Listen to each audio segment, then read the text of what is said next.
All right, let's go ahead and do this. I'm going to bring our guests out one at a time, starting with the person who's played Darth Vader's suit about 70 times, something like that, if I remember, because his wife made him keep count. And of course, you could see him in the original trilogy special editions, as well as games like Rebel Assault 2 and Dark Forces. Let's bring out C. Andrew Nelson.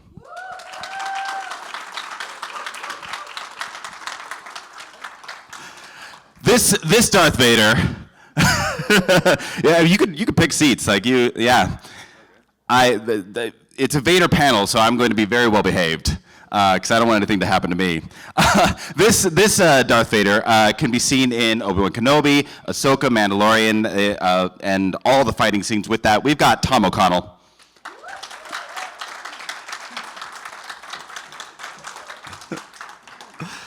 This Darth Vader has been in The Mandalorian and Obi-Wan Kenobi, and I've actually known Dmitrious for a little bit and love him to death. Dmitrious Bistrevsky.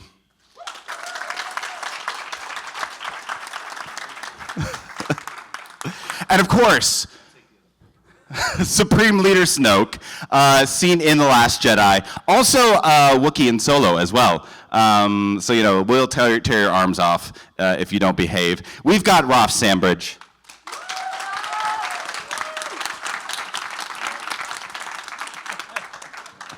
So we'll have to do the whole share the mic thing a little bit here and there, if that's all right. Okay. I'm very short. Can we all just stand up just for a moment? Yeah. For reference, I am 6 feet tall. That is your reference point, and it's just going up. Full service. Yeah. Full service 5 bars. This is a little intimidating, but I'm okay. But if we sit down, I'm still short. You feel okay, better it's now? Fine. Yeah, I feel a little better. I told myself I'm gonna have very good posture for this one, just so you can relax a little bit, hunch all you want.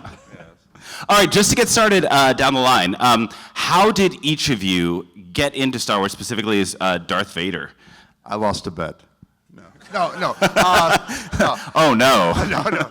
I was already working for Lucas. I was a visual effects supervisor and senior artist at LucasArts for about 6 years, and then later was, after that, a visual effects artist at Industrial Light and Magic, working on the effects for the Star Wars prequels. But I was sitting at my desk at LucasArts and one day in 1994, and my phone rings, and it was head of public relations, who was a woman who was upstairs from me. No pleasantries, no hellos, nothing like that. She just says, "Hey, Andrew, how tall are you?" I said, "I'm 6'5". Why do you ask?" And she was about 5'1". I thought she wanted me to come upstairs and get something down off a shelf for her or something. Then she asked me, "Do you have any acting experience?" I said, "Yeah, I'm trying to figure out where this is going." And I said, "Yeah." At that point, I'd had about, 21, 22 years of theater and film and television. I let her know that. And then she hits me with this. She says, "Can you breathe for me?" Which is an odd request, someone calling you and asking you that for you. But I put the pieces together. I thought, okay, how tall are you? Do you have any acting experience? It's a Lucas company. Can you breathe for me? And I leaned into my phone and I went, I said, "So what's going on?" And they were looking for somebody to play Vader for a charity event for Big Brothers Big Sisters of America, big meet and greet thing.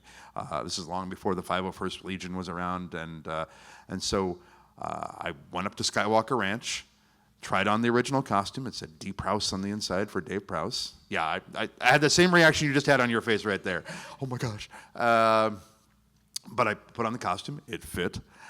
We did that one event, and I thought, my gosh, that is just a once-in-a-lifetime opportunity that will never, ever happen again. And I just thank God I had a chance to do it.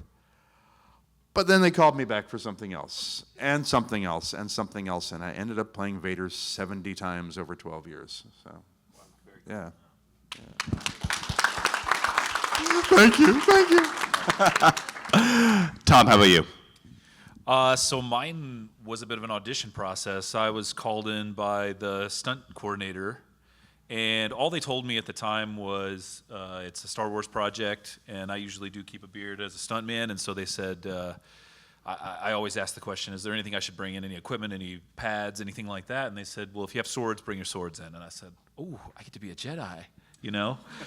And so I showed up to the audition, and after a couple of weeks, they brought out a stack of NDAs and a kind of one of those Pelican cases, if you've ever seen those. And when they opened it, I liken it to the moment in Pulp Fiction where they opened the briefcase. You know, it was glowing, and I saw the Vader helmet, and I was like, nobody said that in the email. So after collecting myself, we went through, and they said, okay, you can fight with a sword, but can you fight with a sword through goggles? And we went through that training, and then a couple weeks later, I think Deborah Chow came in, our director, and got her stamp of approval. And I was actually out of town with my then girlfriend, now wife, on a trip in Zion, so I didn't actually have service. Wife. Yeah, my wife. Just got married. Congratulations. Thank you. We were Vader can find love. Yeah, Vader can Yeah. find love. Yeah. And we were on vacation in Zion National Park and had no signal. And so when I did get service, I got a message from the stunt coordinator that said, well, you know, if you want it, the gig is yours. And of course, I was like, how fast can we get there to sign the papers before they change their mind? Yes. And the rest is sort of history after that. So it was great. All right, Dmitrious, your story. So my story is a little different. I believe in the Force. That's when you applaud. When Vader says applaud, you applaud. Yeah. Okay, so I believe in the Force, and I believe that if you will it, it happens. If you're going to put it out there, universe finds a way to bring it to you. So I heard about the role through the grapevine because I had done suit acting before.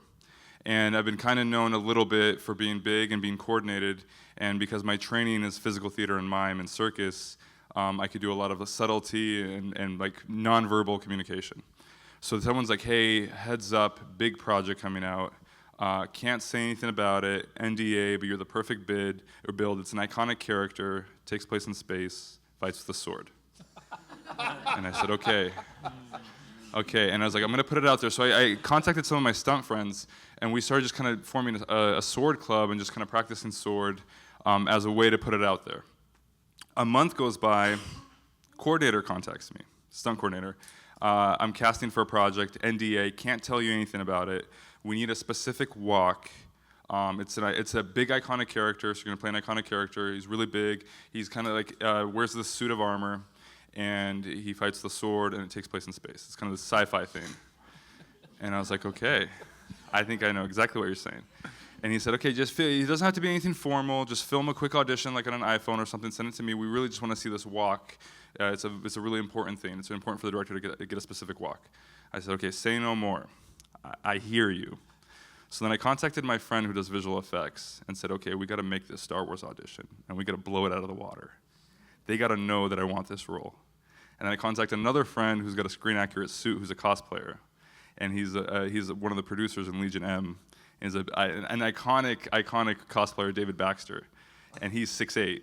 And I wore his suit for a short film before, and I said, hey, David, I can't tell you what I'm auditioning for, but can I borrow your suit? So then he lends me his suit, and we film a full Vader in costume with VFX audition, with dialogue from Rogue One, with the walk, but also reenacting scenes from the original movies. And my friend, the good thing is that my social circle knows Star Wars. I didn't know Star Wars. But my friend Bill, who helped me with the audition, who also didn't know what I was auditioning for, had no idea. Bill did not know. None of us did. Was guiding me on how to be the perfect Vader. So we filmed the audition, I put my agent's information, I send it to them, and then I don't hear back. And I was like, oh man, what if it's a different sci-fi project? And I was just like, oh, and how I wasn't supposed to know because no one told me, and I haven't signed anything, and I'm not supposed to know, and I kind of shot my shot, and I missed. I think I kind of kicked the hornet's nest. And 1 week goes by, and you're like giddy, and then the second week goes by, and then the third week, you're like, well, at least I shot my shot. That's the most important thing. You have an opportunity, you go for it, and if you miss, you miss, but at least you went for it. And this is around the holiday time. This is at the tail end of COVID also. And then I get a call from my agent post-holidays, and they said, hey, Dmitrious, I want you to audition for this nondescript Disney project to play a general. They give me the dialogue, and I'm reading the dialogue. I'm like, I think this is Vader. I have a feeling this is Vader. So I start working on developing the character for Vader, and I start playing the character as if I'd play it for Vader. And then I have one audition. This is on Zoom. I have a second callback. I have a third callback. I have a fourth callback. And the fourth callback already is with production. Now I see the same coordinator now in this big Zoom call that I had met a month prior, like a month and a half prior. And then I see the director and Catterley and Deborah Chow's there, and the casting directors are there. And this is like a 20-person Zoom call. It's probably like 10. I'm exaggerating. But and for the call, I go and I have a Vader mug that someone had gifted me, so I put it in my Zoom call right here. And then we do the audition, and they like it. And then Deborah's talking to me, and she's like, "So Dmitrious, do you know what you're auditioning for?" And I said, "I have no idea." And that's when they knew I was a liar. They knew you were not. And she said, "You're auditioning for Darth Vader." And I had the Home Alone moment of, oh my God. But I didn't get the part yet. I got the ability to sign an NDA and be told what the project was. And then they called me for an in-person audition at Lucas, where they got me to try on the Lucas loaner Darth Vader costume, which was small on me. That's because it was made for me. Yeah, so I put on your costume. Yes, that's right. Yeah. They wanted to test a specific walk, and that was my most important homework assignment in the very beginning. Was you have to get this specific Vader walk, and I was coming off of a knee injury. I had a chronic knee injury, so I compensated through one of my hips, and I have scar tissue in my hip and in my knee, and I have a slight limp when I walk. It's super, super subtle. It has only ever been detected when I do mocap, and that's because it triggers the mocap. But in anyone else, no one has ever seen it. So I put on the suit. I really want the role. I'm taking the notes from Deborah. We're doing the thing, and she notices that this box, the chest piece, keeps wiggling, and the helmet keeps wiggling a little bit. And she's talking to wardrobe, and she's like, "Can we strap this down? Can we figure it out? Maybe do it tighter." And we do a few different iterations, and it's still wiggling. And we're trying to figure out what it is, and they're trying to brainstorm out loud how they would fix it in costuming and everything else. But I know that it's coming from my hip, because there's a limp, and I'm trying to stop my hip from limping, because that's sitting the vibration here is my limp. And this is based on walking, so I can't have a limp. Right? So when I do this thing, I'm isolating my hip so it's grinding through the joint, but then I'm not limping. I'm keeping it in place and just letting it grind through the scar tissue because I want the role. And we go through, and then they said, yeah. And I realized and when I realized how attentive Deborah Chow was to the helmet shake and the box, I said, okay, this is someone who values detail. And then in there, I requested for a movement coach, and I had to fight for it, because I hadn't even got the role yet, and I put it in my contract that I needed to have a movement coach. And they're like, well, if you're confident about the role, why would you need a movement coach? And I'm like, it's not that I won't do a good job. I will do a good job in anything that I do. This is Darth Vader. It can't be a good job. It has to be the best possible thing. So I fought for a movement coach, and then I got the role, and Tom and I actually did Vader boot camp together for 3 weeks. And we had one movement coach, and I have to be careful not to break my NDA. But we had one movement coach, and we worked for a little bit, and I had a lot of questions because everything had to be perfect, and I couldn't be a perfectionist. And when I was asking questions, I realized pretty quickly that my movement coach wasn't very familiar with the lore or with Star Wars. So I took the risk, because we had just started, and already they were doing me a favor by even giving me a movement coach that I requested in my contract, and I asked to change my movement coach. And it was a huge shock, because this was a big movement coach. And I said, no, this isn't the person that's going to steer the ship. I said, if I know more than they do, they're not the person who's steering my ship. And then I requested for a different movement coach, and we brought in Olga Sokolova. And then Tom and I did boot camp with Olga Sokolova together. And then later off, we split off, and he focused on the action and the fighting and the choreography, and I focused on the presence and the storytelling and the subtlety of Vader. But yeah, that was the role. But it was a journey, but it was a lot of these risks of, okay, I shoot my shot with my audition. Okay, I missed it. Okay, I got it. Shoot my shot with, I just got the role, and I'm demanding for a movement coach in my contract. And they're like, this seems like a problem person. You know what I mean? I get that, and then I say, no, I need a new movement coach. Can you imagine from the perspective of production of just like, okay, we got a diva on our hands? To be fair, Darth Vader's a bit of a diva. I mean, Darth Vader is a bit of a be diva. fair. But also, I had the belief that Darth Vader is the one character that can never, ever, ever be destroyed. Darth agree. Vader is the character that has to be, it's either perfect or we don't do it. Or else it's a waste of everyone's time. You know, there's a lot of characters that have kind of slipped through the cracks. Darth Vader is the one that it has to be 100% perfect every time. Yeah, but that's how I got the role. Ross, thank you. Yes. Ross, tell us about becoming Supreme Leader Snoke. Yeah, because Ross, you're no Vader. Hey, that's my line. Yeah, well, all the Vaders were all used up, so like so they went for a higher power, I originally auditioned for Chewbacca for The Force Awakens, and out of 500 very tall actors to audition, I got down to the final 5 with Jonas. And so Jonas was chosen because he had the same eye colouring as Peter and the same sort of build and things, but they kind of kept me on. So it kept me in mind for future things that might come up.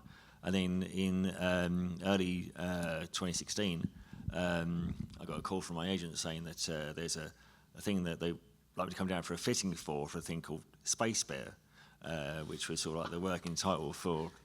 Can we get Space Bear T-shirts or something? We need Space Bear t-shirts. What was the... No, the Black Bear was the code name for Vader. Oh, right, Black Bear. So yeah, I was Black Bear. That was my character name. In case the call sheet got leaked, no one would. They wouldn't even write it. It would be BB. Yeah, BB. But BB stunt, and they'd only have your initials in case something got leaked. No one would know anything.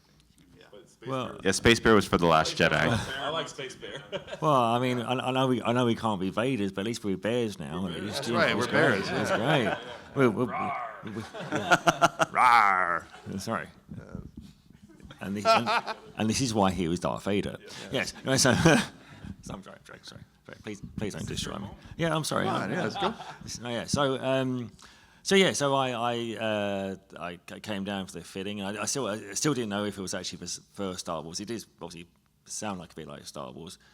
So went down there, and they said, okay, so we'll go straight to wardrobe, and we'll give you this gold sort of like robe to wear, sort of thing, and then you can just go on the stage, and then the director will be in to speak to you. I said, well, okay, so I'll just put this robe on, and then they said, we'll just do a measurement for you as well, and there was a big door, and it had all the measurements for all the other actors and stuff, and there was Forrest Whitaker's measurement for Rogue One, and I was like, okay, this is more and more like Star Wars. Again, it could be anything. But then so I got on stage, and there was Natalie Coles, who played the blue medical droid in Force Awakens, and she was actually one of Snoke's purple like mysterious guards sort of thing in the throne room. So I got on stage, and then Ryan Jones walks in and says, "Oh, you must be our Snoke." So that's how I knew that I was going to be. So I was like, "Oh, lovely." And then I was like, "Brilliant." Okay, looked up at Ryan Johnson. Oh, no, Looper, lovely. And so it was there. And then 2 weeks later, I was on this set, and the set is absolutely humongous. I mean, I'm very tall, but I felt quite small on that set. And so there I am, just sitting there and just going, "This is Star Wars. This is awesome. Please don't mess it up." And then sort of like Daisy Ridley's just standing there, and she literally bounds up towards me and jumps on my lap when I'm sitting on the throne and says hello. So I was like, "Oh, hi." And she was like, "Hi, I'm Daisy. Nice to meet you." And I'm going, "Oh, hi, lovely to meet you." And then we just start doing the scene, and then Andy walks on and with his mocap suit and says, "It's lovely to actually share the role with you and everything else." I'm going, "Well, this is quite nice, This is, and I was like, then I just got to live in the moment, sort of thing. So that's kind of how I got into the role of Snoke, really, and became supremely good. Yeah. So, yeah. Okay. Yes. By the way, this is Ross's first North American signing, so we got Ross out here. So thanks for coming all this way. Cheers. Thank you. I've thoroughly enjoyed my very first one. Hopefully, one to many to come. And literally everybody, the people of Dallas, has been absolutely fantastic. So thank you very much indeed for making literally the distance between England and America, across the pond, so much smaller, and so thank you very much indeed. All right. So this first question is for the Vaders. We all, as kids growing up, like with Star Wars, imagine ourselves as certain characters, but you are actually Vader. What was it like to first officially put on the whole Vader costume, like the outfit, the mask? What was that feeling? What was it like for you? It was a little disorienting at first, and it's an interesting process. For my costume, it was about 17 pieces. If you include the lightsaber hanging on the belt, it's about 17 pieces. But you put it on very, very slowly because you want to make sure everything looks right, everything's in the right place.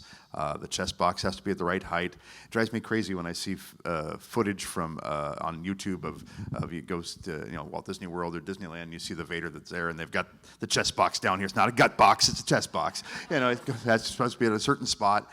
Everything has to be in the right spot. No fingerprints on the helmet or anything like that. So it takes about 45 minutes to get into the costume, and as you're getting into the costume, you're putting it on, and it's layering on, and it's heavy, and it's getting heavier, and it's not comfortable. You guys know it's not comfortable at all. I have physical scars from wearing the costume. I won't show them to you. But let's just say the word. What rating is this panel? Let's just say the keep it word PG. chafing. Okay, but you get the costume on. And then I caught a glimpse of myself in the mirror that they had there. And I don't go, hey, there I am in the Vader costume. No, there's Darth Vader. And all of a sudden, everything changes at that moment. I mean, I was taking it seriously. I was fanboying out, but I was taking it seriously, just like these gentlemen as well. But then everything changes.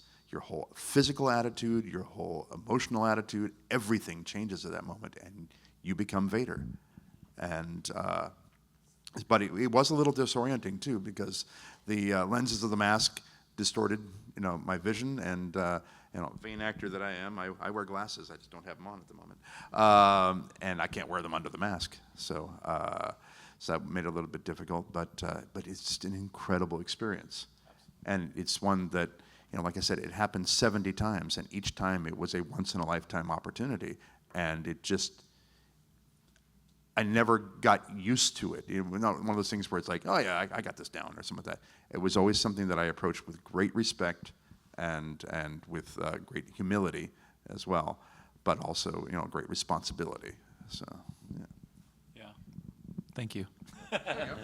Thank you for sharing that. That's those last words you said is definitely the feeling after the initial shock of seeing like, oh my God, I'm about to put this on.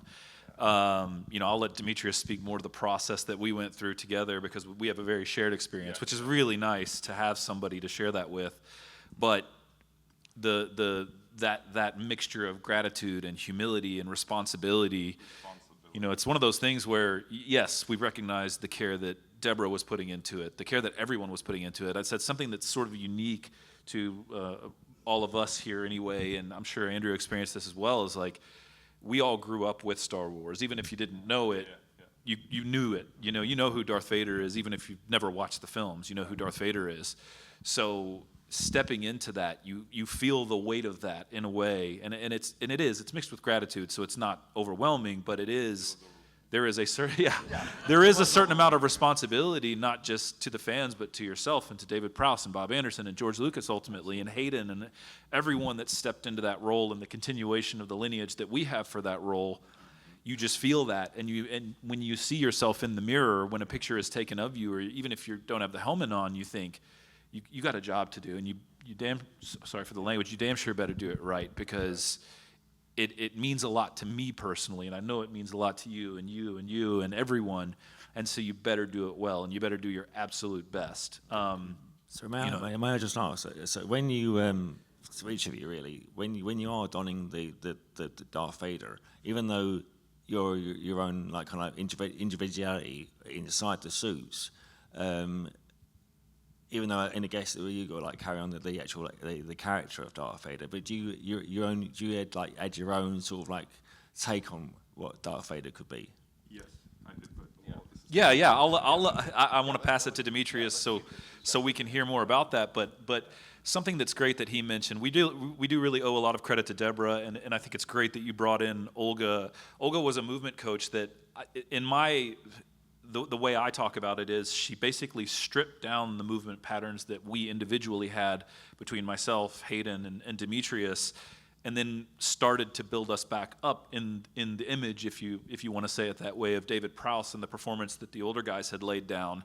And so we all looked sort of congruous. There was a continuity to the character. And there's a fantastic moment that Dmitrious did in no spoiler alerts here, in episode 3 when he drags Obi-Wan through the fire. One of my very good friends who I've known for over 10 years said, once the show came out, that was you, right? And I was like, no, that was Dmitrious. I was standing on the sidelines for that one. And I took that as a real moment of appreciation for that detail that they put into the character. The fact that sometimes I watch it and I know, certainly there were times when I know, well, I definitely did that because I was there and I remember doing that.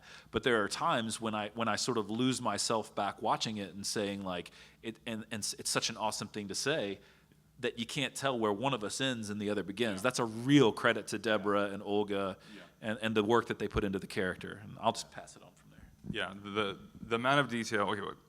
Applause. Yeah.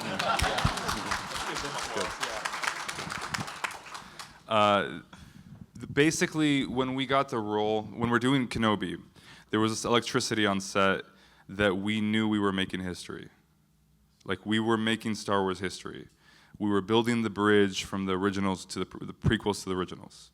We were telling the missing part of the story.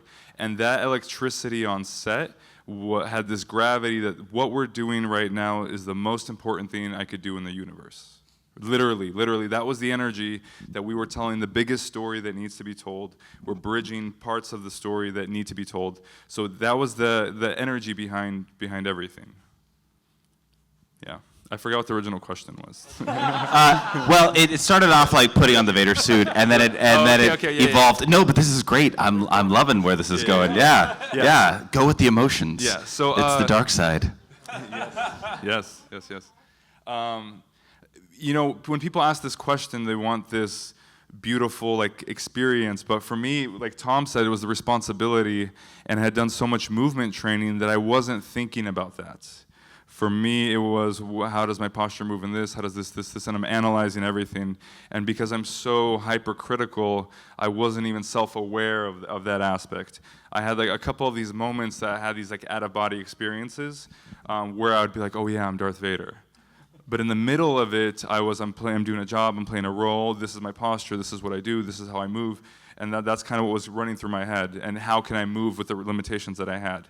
But I had this one. My first one was we're doing a camera lighting test, and I was with Ewan's stand-in. I believe his name is Warren. Yeah. And we're doing this thing where we're just kind of crossing blades and seeing how the lights reflect off the suit when they're going to do kind of plan lighting for the future.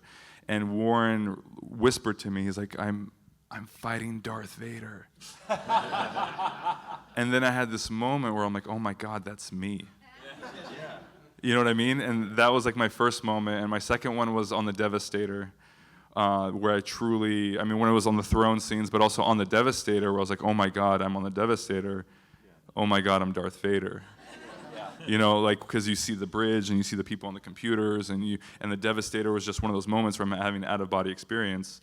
But then also when Tom was doing the fighting, there was this interesting part because there was this intensity that was building closer to the final fight, and everyone felt it. And even though I wasn't fighting, I was training 5 hours a day as if I was fighting.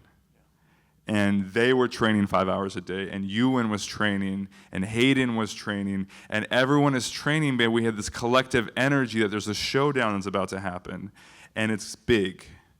Right? And this pressure was building through the filming, and the closer we got to the end, the more this tension was building. And when I was watching Tom fight, I was having this out-of-body experience where I could almost feel his movements in my body watching it because we were so connected. Yeah. I just want to add to that I share that. We would often watch the monitor when Dmitrious was in there, I was watching the monitor. When I was in there, I'm sure you were doing the same. And again, that was part of the responsibility of like, okay, Dmitrious did this with his hand, and so I know where that volume knob is on what that force choke looks like, or what that force push looks like, and I think we all sort of shared that because we knew we had to make it that way, right? That was part of the responsibility of the character. So, yeah, it was just fun. At the end of the day, it was really just fun. I share that same sentiment that I had those out-of-body experiences where I would sit back and have to remind myself, because you're so focused on the fight or the movement or the choreography, whatever it is, there were moments where I would have to stop and sort of pinch myself and say, like, okay, remember to look around and take mental pictures at least so you can remember this and tell people about this, because during it, there's nothing, you were so singularly focused on doing a good job that there wasn't a lot of time to ruminate in the feeling. There's this thing unrelated to this, but when I moved to New York, one of my good friends told me, when you're walking around New York, don't forget to look up. Because the skyline is amazing and to see all these buildings, but you're so busy running through the city and through the grid that you forget to look up, right? And that's what you just said, just kind of reminded me of that. It's like, don't forget, like, kind of like stop and smell the roses, but really it's like in that moment to appreciate what was happening. There wasn't a lot of that in my end. There was a lot, because I'm very hypercritical with myself and my own performances and how I move. So everything was analytical. I only gave myself the liberty a couple times to like enjoy that process. That came later watching and appreciating it. Yeah. By the way, with Dmitrious, if you don't follow him on like Instagram and stuff like that, like you'd see him doing all this circus stuff and spinning and flowing constantly. I'm looking at those videos. I'm like, there's no way I could ever have that kind of balance. I'm a crazy person. First of all, we're all crazy because we signed up for this career. Completely not. But the stuff he does is really incredible. Like the way that you move, there is something that I think is singular to you as a person, and I really do applaud you for that. Like that's a talent that I've never seen before in my life. So, applause to you for that. Thank you so much. I wish I could say that I was special. That's for us to say. That's for us to say. No. But what I am is I'm stubborn. That's it. It really is. I'm audacious and I'm stubborn. That's my strength. And when I was a kid, and I was tall and lanky, and I was going through middle school. Middle school, I got pulled out of sports because I was growing too fast, and my body couldn't keep up. But when I got to high school, the coaches wanted me to play football, and they wanted me to play basketball. And I have something ingrained in me that when someone tells me I should do something, I say no. And when someone says I can't do it, I say yes. And it's such a primal part of me that I listen to way too often. Kind of sounds like Anakin, not gonna lie. Yeah. And so when I was going through school, they wanted me to play football and basketball, and I saw all the kids, it was all the international kids who would break dance in the basketball court during basketball practice, and I said, I want to do that. So while the coaches asked me to do it, and they knew that I was available, I was there, the whole basketball team is practicing, and I'm in the corner trying to break dance, and I'm not even good. That's the thing, is I'm not even good, and I would be really good at basketball, but I want to do this because for some reason I know that it irritates my coaches, and that's the drive because I think it's hilarious. And that's kind of, so that doesn't make me special.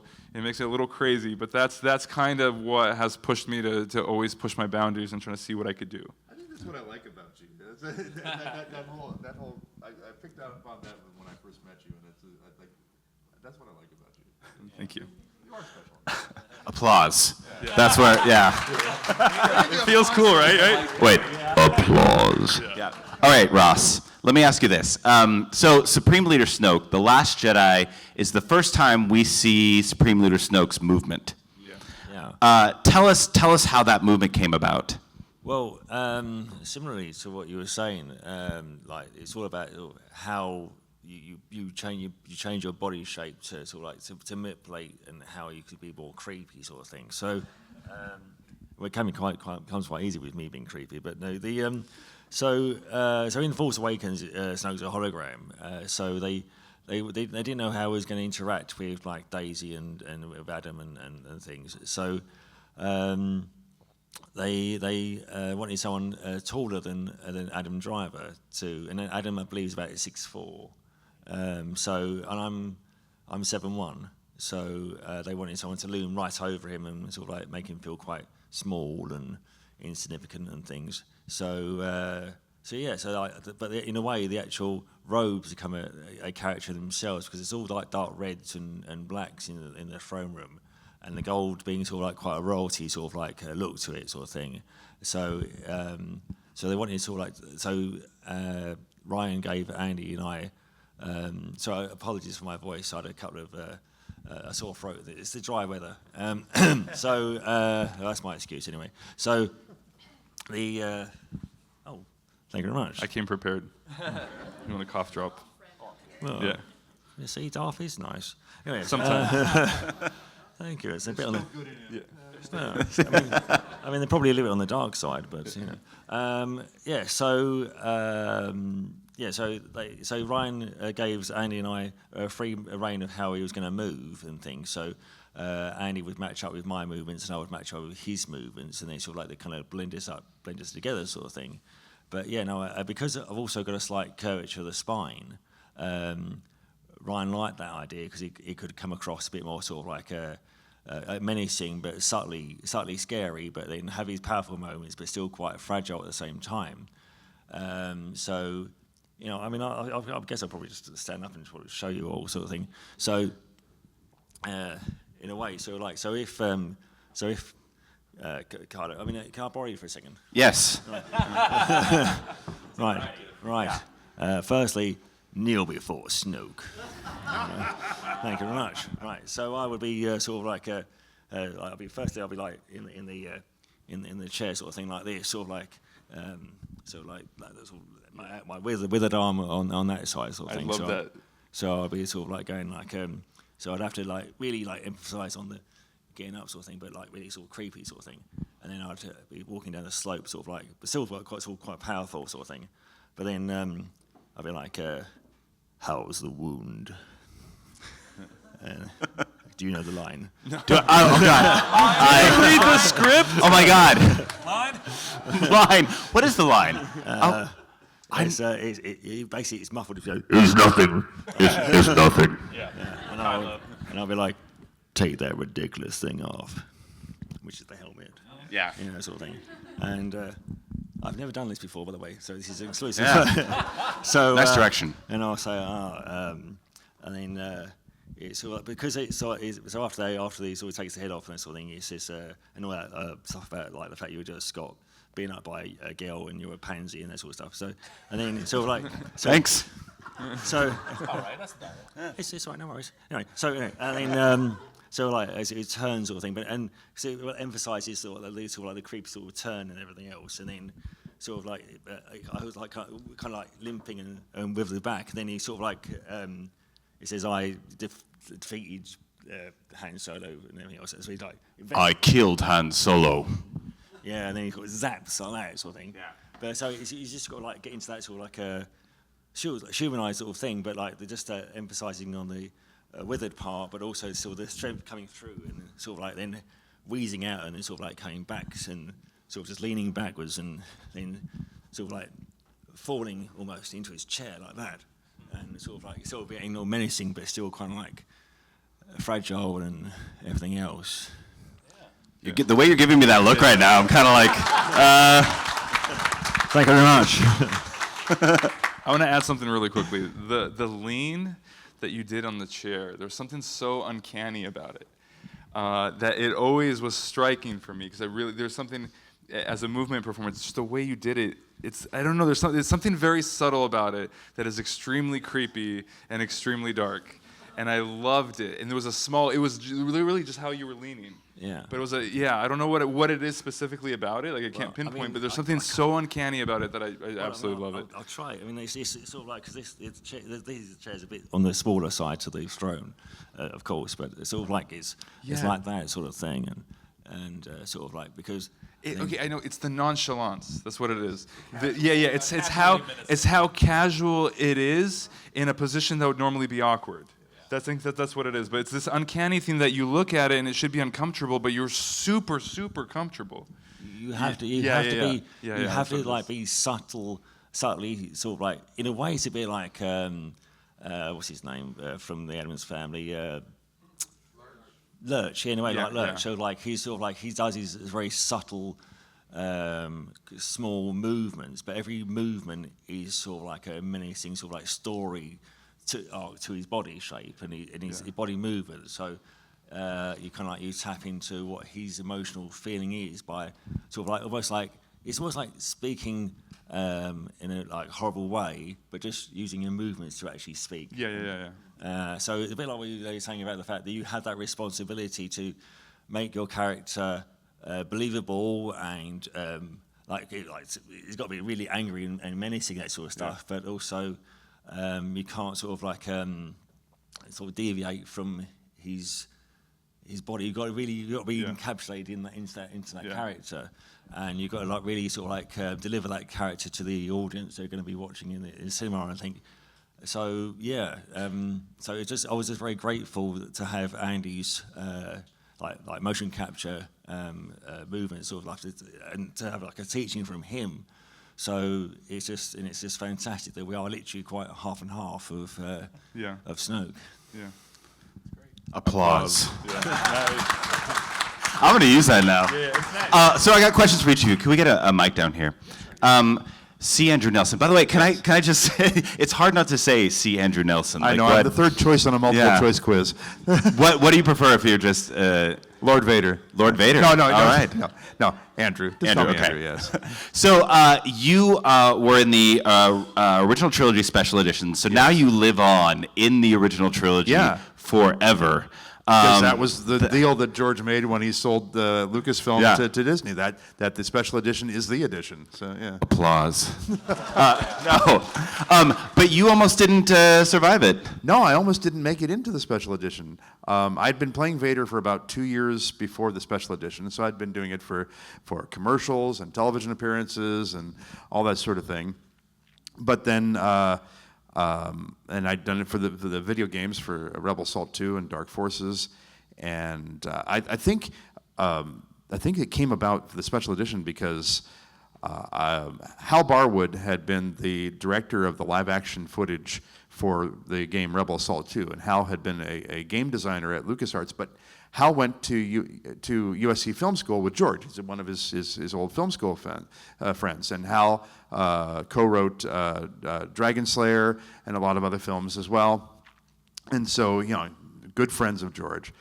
And as Hal was directing all the live-action footage for the game Rebel Assault 2, he was looking at some of the moves that I did, and of course I studied everything that Prowse had done, everything that Bob Anderson had done prior to that, and I heard Hal say, "Oh, that's good." There was a move that I had to do where I had to turn the swish of the cape and all the body, and Vader had to leave after he'd just, took care of one of his admirals that had disappointed him. And so apology accepted. Yes, it's very much like that, and so Hal looked at the shot and he goes, "Oh, George needs to see this," and I didn't even think anything of it. I think it was just making a comment. But after that is when I got the call for the special edition, and like I said, I almost didn't get to do it because the date that they had chosen. The week that they had chosen to shoot was the week that my first child was due to be born. And I'm not going to miss that. So at the time, Don Bees from the ILM model shop, who was also the archivist at the ranch, and he was organizing all of the shoot for the special edition, which was done at ILM on the sound stages there, at the blue screen stages.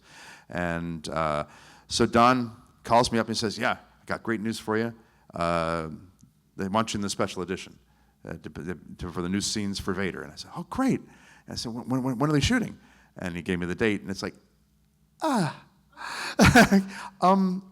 we have a baby on the way, and she's due then. And he says, but he kept it open. But he'd call me up at every few days. So, baby born yet? And I said, no, not yet. Mercifully, thank God, my daughter was born 2 weeks early. And that's how I was able to do it. So, It's the almost Force. exactly. That is exactly it. That is the Force. But almost didn't get to. One more for you. You almost, again, while filming the special edition, You know the story I'm talking about, right? Like Yeah. almost walking. Yeah. You know, as you guys probably know as well, it's an incredible experience to play Vader. It can also be a little dangerous, and you can get hurt. Yes, you know that one. Yeah, you can get hurt. One of the scenes that we shot for the special edition is where Vader leaves Cloud City and goes back to his shuttle, and there's this wonderful, beautiful long shot, and it's a beautiful matte painting done by Ralph McQuarrie that I get to walk across. But what I actually walked across was a platform, a very long platform, about maybe 7 or 8 feet off the ground on a blue screen stage. So it's myself and 2 stormtroopers and Imperial officer, and we had to walk the length of this thing. The visibility in the Vader mask isn't good. You can basically see what's directly in front of you through the lenses of the mask, or if you tilt your eyes down, at least in my version of the mask, you can kind of see your feet, but that's about it. But you can't walk and look like Vader and go, Yeah. so you have to practice it. So we practiced it several times, with buckets off, as we say, with the heads off, and I couldn't go too far left or too far. It was not a very wide platform either, so I couldn't go too far left or too far right, or I'd fall off, and I couldn't go all the way to the end, or I definitely would fall off. And so we rehearsed it several times, and you have to get this sort of muscle memory going there so that you know how many steps you can take. And Vader has a nice long stride there. So we started shooting. We started shooting it. We're doing it. We're doing it. We get down to the last take, and they go, "Cut! Don't move." And I got about that far from the end of the platform. I wasn't really counting. I was because as I have a story to tell you. As Dmitrious says, you get into the character, and I'm focused at that moment. I'm Vader. I'm thinking I'm leaving Cloud City. I'm going to my shuttle. I'm thinking about the next scene because I know what the next scene is because we have all seen the film already, but we're adding a new scene in between there, and I'm focused on that. And I didn't realize I'd gotten that far.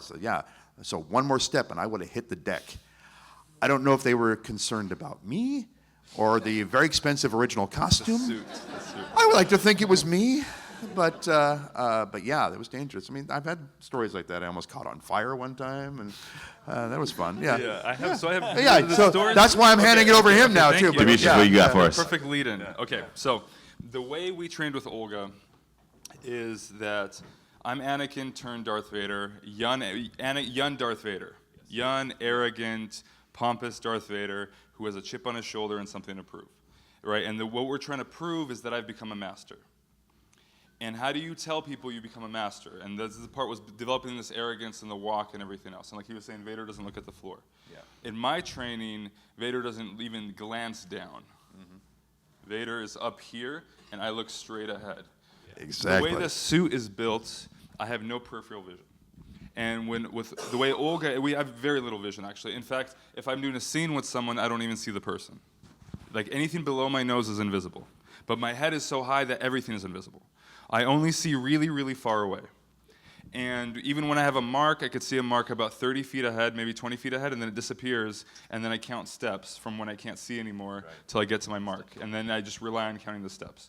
And when Olga and I were training, we did a lot of training blindfolded.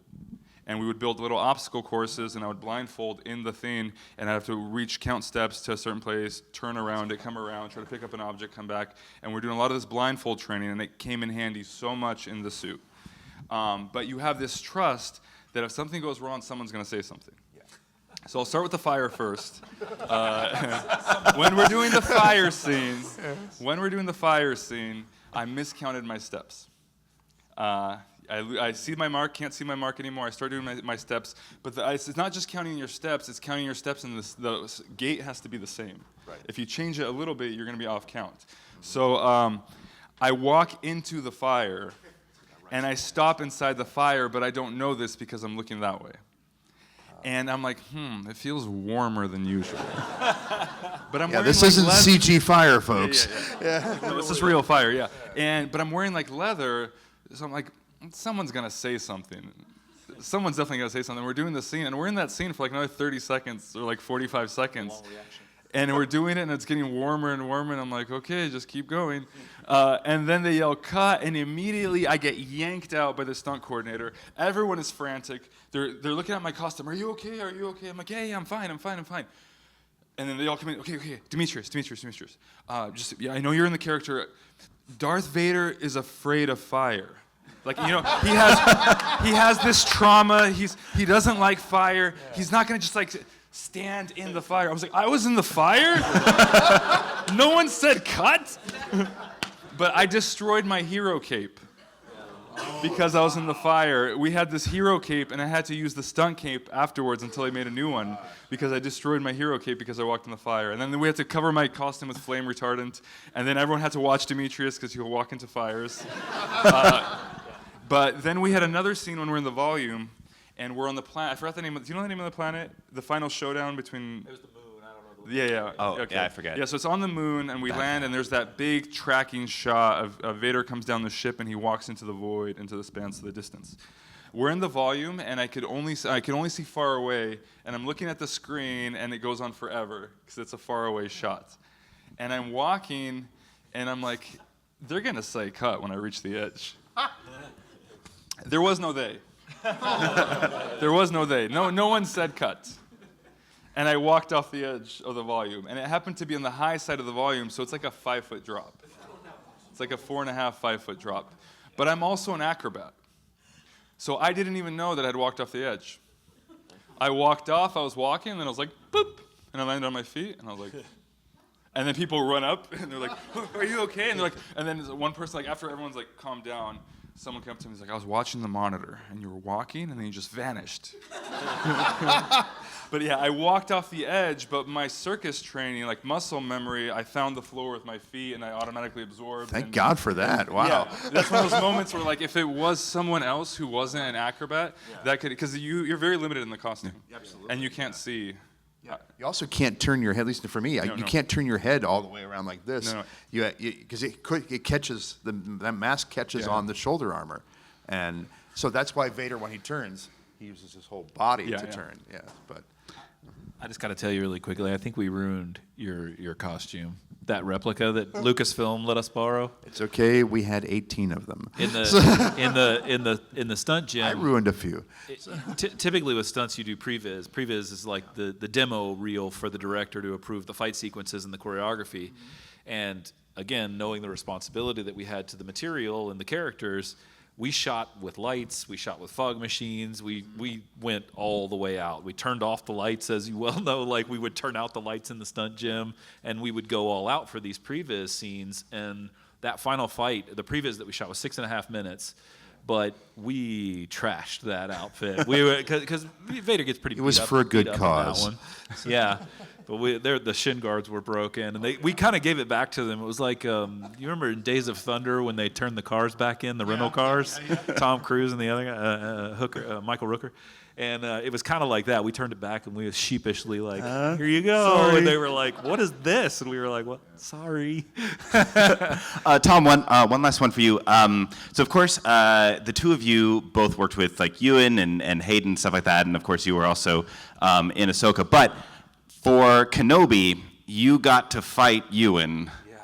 But what was that like? Like, because ever since Revenge of the Sith, this is like the matchup. Those guys are so talented. I mean, you observed them fighting. Like, they're extremely athletic. They're very knowledgeable. Obviously, they have years of more training than we all had at lightsaber choreography anyway, with Nick Gillard being the coordinator over there.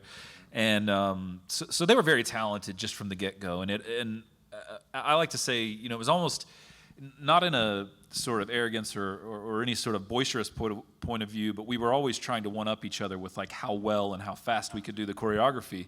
And those guys are A+ students, they picked it up like that. So it was like it was almost like everyone knew the importance of the material and the fight that we were doing. I mean, I think Kathleen Kennedy came out ahead of time and said it was going to be the rematch of the century. So we were like, great, that's no pressure. Don't mess it up, And so it really was a testament to how athletic and how gifted they are at that.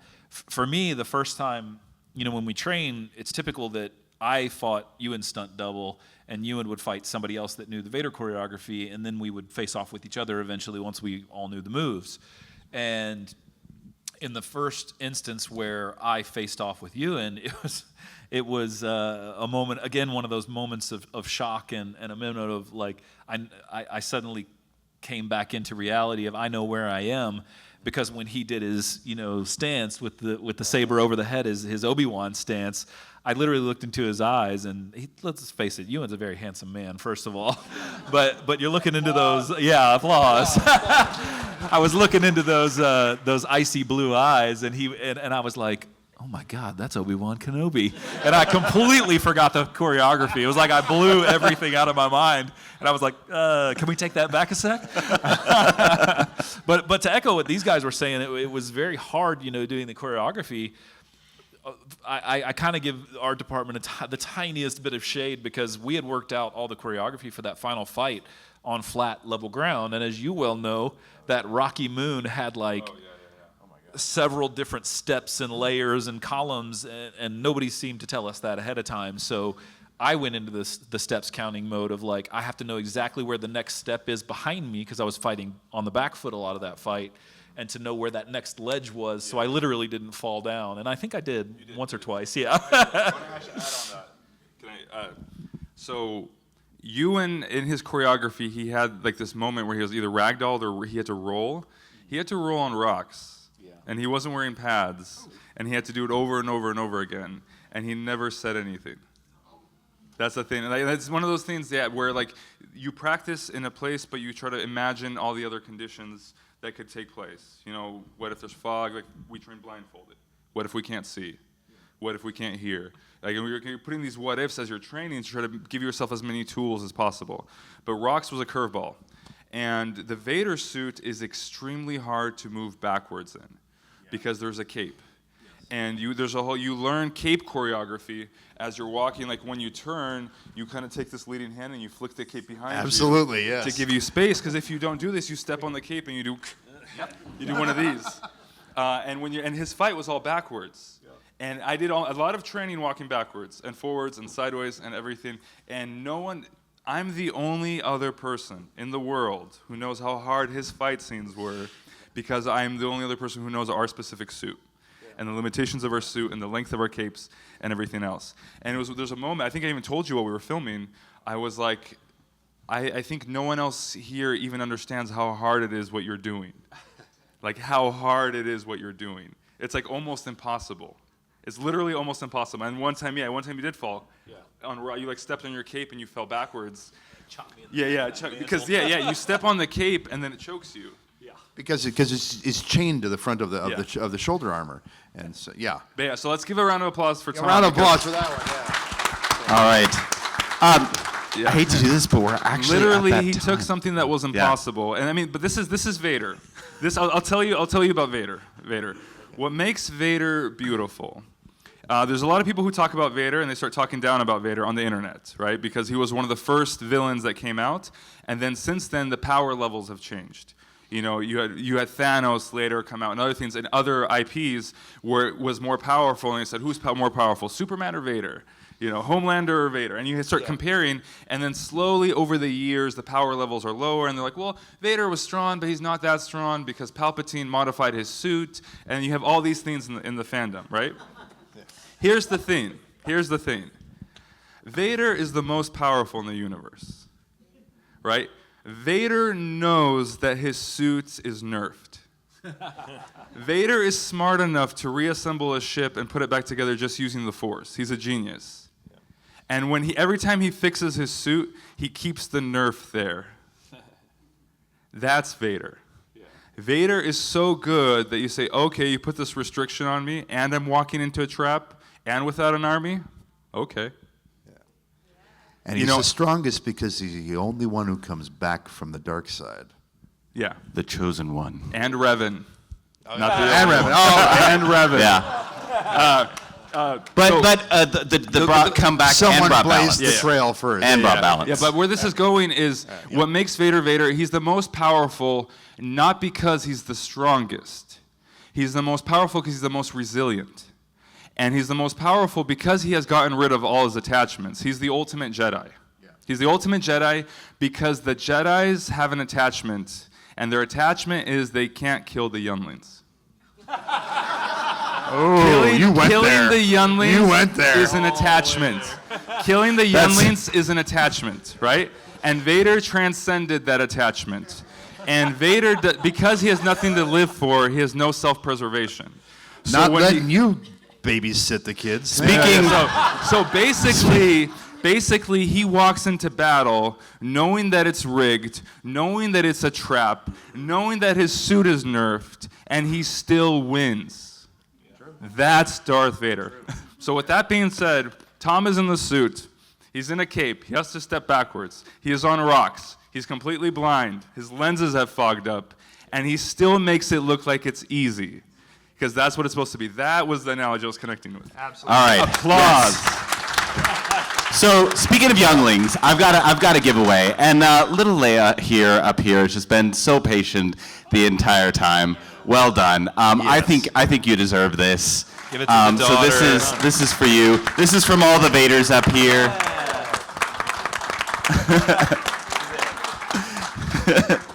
So first of all, let's give it up for Snoke and the Vaders. Can I just? We're Just for a moment. We're in a singing group now. We're It's Snoke singing. and the Vaders. Do do do. Oh no, okay. Can I just say just one thing? It's great for me because I got to share this panel with my fellow clones. Yes. True. Can we actually do a picture real quick, just a group photo, if you don't mind? All right, Vader.